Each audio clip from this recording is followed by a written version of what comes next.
Here's Linda sharing God's heart. Hello, everyone. Thank you so much for coming with us as we explore why Jacob is mentioned in the Faith Hall of Fame. Hebrews chapter 11 verse 21 reads, By faith Jacob, when he was dying, blessed each of the sons of Joseph, and worshipped, leaning on the top of his staff. Joseph was Jacob's wife, Rachel's firstborn, and his favorite son.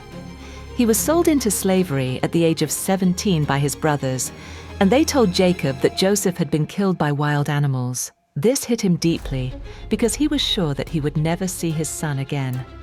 Meanwhile, down in Egypt, at the age of 30, Joseph was elevated to second in command after Pharaoh.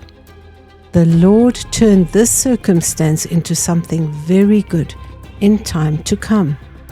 And when Joseph was 39 years old, Jacob and his family of 70 people moved to Egypt because of the severe famine in the land.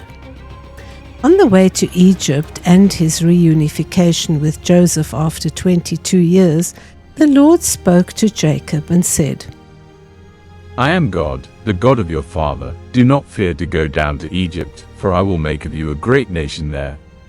I will go down with you to Egypt, and I will also surely bring you up again, and Joseph will put his hand on your eyes.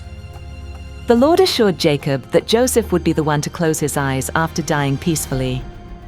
Once Jacob arrived in Egypt, he found out that Joseph was married and had 2 sons. Joseph called the name of the firstborn Manasseh, for God has made me forget all my toil and all my father's house.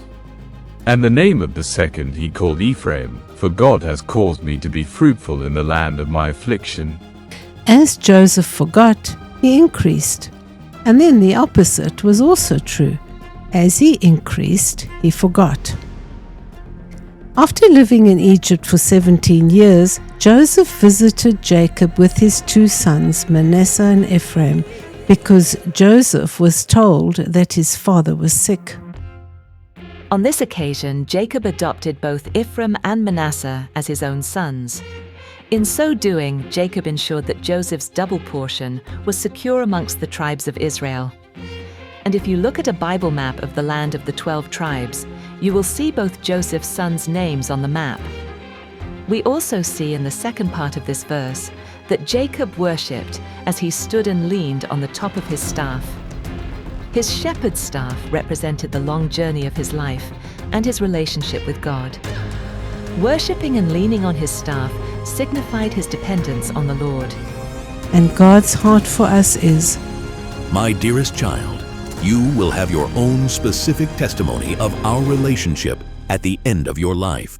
And at the end of his life, Jacob blessed Joseph And said, God, before whom my fathers Abraham and Isaac walked, the God who has fed me all my life long to this day, the angel who has redeemed me from all evil, bless the lads, let my name be named upon them, and the name of my fathers Abraham and Isaac, and let them grow into a multitude in the midst of the earth. I kept my promise to Jacob, and will keep my promises to you too.